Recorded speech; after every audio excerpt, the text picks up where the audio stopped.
What's going on, everybody? Cigar Show Tim here with another edition of Tobacco Talk, where I review a cigar and then I give you my thoughts on it in 4 key areas: flavor, draw, construction, and burn. It's everything you want to know about that cigar, but it's from my palate's perspective, and then I rate it as to whether I think it's noteworthy or not. So, as you can see from the hat here, Texas Cigar Roadshow, I recently did an unboxing of what stuff he sent out. David is a great brother to Leaf and has a great channel, hence Texas Cigar Roadshow.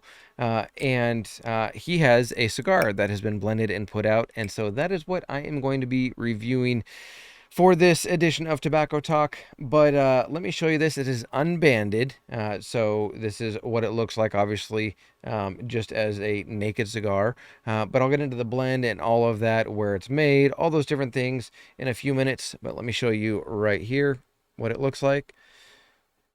Very nice, beautiful wrapper on there. You can see down here by my ring finger, you can see the little pockets of oiliness on the wrapper leaf. It's got a little bit of a velvety kind of feel to it, but also a couple little areas that have just a hint of a toothiness to it, but it's mostly like a velvety smooth wrapper leaf on it. So if we're going to review it, there's only one thing left to do.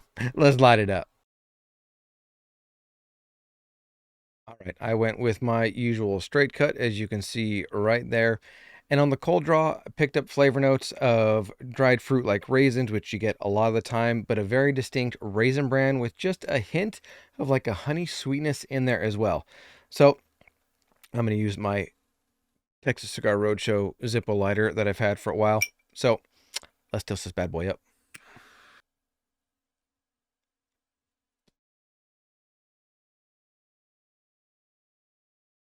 Okay, upon initial light up, real strong oaky woodiness. Very obvious, very much in the forefront. Transitions a little bit into a little bit more of a charred oakiness as the finish continues on. There's a little bit of a pepper note that's in there. I'm going to call it a mild black pepper. It's not white pepper. There's a little bit of tingling on the tongue. I'm going to call it a mild black pepper. And a little bit of a good leather note in there as well. All right, I'm going to jump into the first third. When I come back, I'll let you know what the blend is on the cigar, where it is made and rolled, all of that good information so that you can know what is in the Texas Cigar Roadshow cigar. So, here's the first third. All right, let me show you the burn here at the end of the first third. You can see right here, it does have a little bit of a wave to it. Not a massive one, but it does right there. You can see, taper back up. It did that once already in the first third. It actually corrected itself, so I have no doubt it's going to correct itself again. Okay, let's talk about this cigar, the TCR, Texas Cigar Roadshow by Lonestar Cigar Association. I don't know if you're familiar with Steel City Cigars or Casa de Sueños, but Tony Rollins, who's one of the owners of Casa de Sueños, actually did the blending of this cigar for David and for the Lonestar Cigar Association. So the TCR, let me tell you what the blend on it is, and I've got it here from the note that David included with the package he sent me. So it said Tony Rollins, one of the owners of Casa de Sueños, did the blend of the TCR, and it features the following. So it has a Mexican San Andres hybrid wrapper, and then the binder on it is Mexican San Andres as well. So very similar, but because of the hybrid, it's a little bit different with the wrapper than it is the binder. And then the fillers are Jalapa and Ometepe Viso fillers.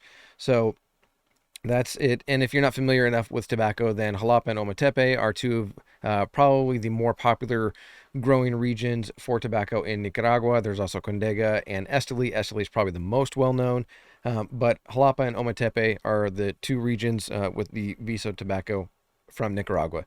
Okay, let's get into the flavor profile in the first third here. That oaky woodiness that was there upon initial light up is still very much there, but it's not a charred oakiness by any means anymore.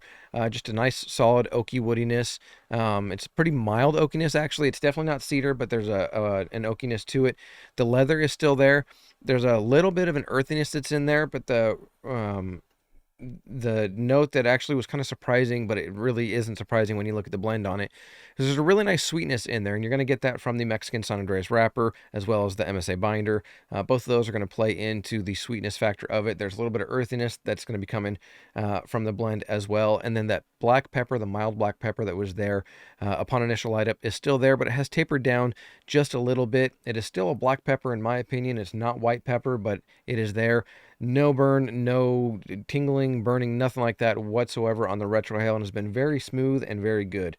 The draw on this is doing well. It's just a hint snug, but it is not restrictive by any means whatsoever. I honestly did not look at what the size of this was before I started.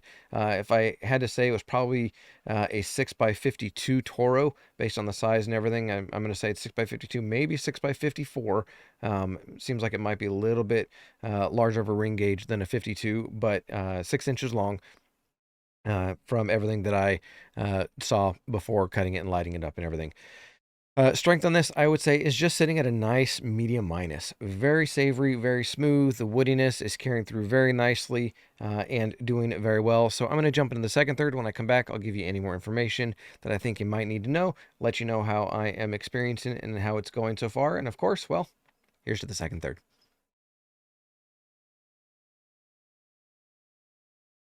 All right, let me show the burn here at the end of the second third. Just a little bit of a wave to it right there, especially there, and drop down. But overall, it has been correcting itself. I haven't had to touch it up at all yet. Doing very well with that. A little bit of a wave, but like I said, it corrects itself, so I'm not worried about it. Okay, second third absolutely came into my money spot for my palate. So the woodiness is pretty much gone. There's a little bit of leather in there. The sweetness from the MSA wrapper and binder are still absolutely there, but my absolute, well, one of my two absolute favorite flavor notes in a cigar, there's just this really nice caramel note in there. There's a really nice caramel with that sweetness from the MSA also playing into it, which is really, really nice. I'm enjoying it. The pepper is still there, but it's still a very mild black pepper. Overall, this second third is really where the cigar has started to shine. Going into the second third, I was not really sure how it was going to continue on, what was going to happen, was it going to transition, and I'm glad it did because it has brought my attention back to it. It wasn't a boring cigar, but it definitely piqued my attention and got me right back into enjoying this, and has carried its way through the second third, and I'm absolutely enjoying it as of right now. Strength, I would say, is probably a medium, good solid medium strength right now. I'd say probably medium to full body in terms of depth of flavors and richness and all of that that's in there. Very, very nice. There's a little bit of a salty note that's in there as well, a little bit of a minerality. And I wouldn't call it a salted caramel note, but definitely a little bit of a salty minerality that's in there as well. Very, very good, and I have been enjoying it in the second third. So I'm going to jump into the final third. When I come back, I'll let you know about any changes in the flavor profile, how the burn is doing, all of that. Oh, the draw did open up just a little bit more, and it's absolutely where I love it now. Doing great, performing very well. So I'm going to jump into the final third. When I come back, I'll let you know my final thoughts on it, any changes in the flavor profile, transitions, all that wonderful stuff. And of course, I'll let you know whether I think this is noteworthy or not. All right, let's wrap up this review. Let me show you the burn here at the end of the cigar. It did straighten itself out quite a bit. You can see right there, little bit of a wave, nothing bad at all. Okay, flavor notes in the final third. I thought the second third was good. Final third got even better. So I mentioned how one of my favorite flavor notes is caramel. There was that saltiness that was in there as well. Well, my other favorite flavor note from Nicaraguan tobacco came in, mixed with the Mexican San Andres and everything in there. Absolutely delicious, and that flavor note is nuttiness. So there's nice little bit of a toasted nuttiness. The leather is gone. The woodiness is there very, very faintly in the background. The black pepper is still extremely mild. Nothing spicy on the retrohale whatsoever. But that toasted nuttiness and that caramel note with the saltiness and the sweetness from the MSA is absolutely delicious. I would say that this cigar ended as still a good solid medium in terms of strength. The draw has done very well ever since the first third, and it has performed quite well overall. So, here's why you're here. Do I think it's noteworthy? If you'd have asked me after the first third, it would have been debatable.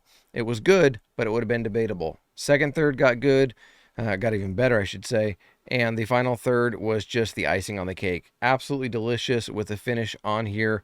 Very good, and yes, definitely noteworthy. I'm not sure exactly where you could go to get these, but look up Lonestar Cigar Association and reach out to them on their Facebook group. David is actually the leader of the Lonestar Cigar Association, and so David with Texas Cigar Roadshow, can get information to you if you are curious about this. It does explicitly say on their Facebook that they do not sell or trade cigars at all.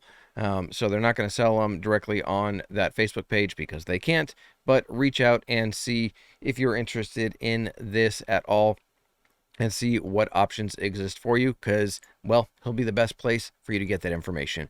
But definitely a noteworthy cigar. I don't know who all has had this yet or tried it. If you are from the Lonestar Cigar Association and you're checking out this review, put some comments down below. Let me know if you have checked this out, if you've had your TCR, and give me your take on it. I would love to get your input on it and give me your thoughts on this review and if it sounds like something you are interested in at all. But that's going to do it for this review of the TCR for the Lonestar Cigar Association by Tony Rollins of a couple different brands, but mostly with Casa de Sueños. So go and reach out if you're interested in this at all. But that's going to do it for my review of this cigar. But above all else, enjoy your cigar journey, everybody. I'm Cigar Show Tim. As always, I'll see you.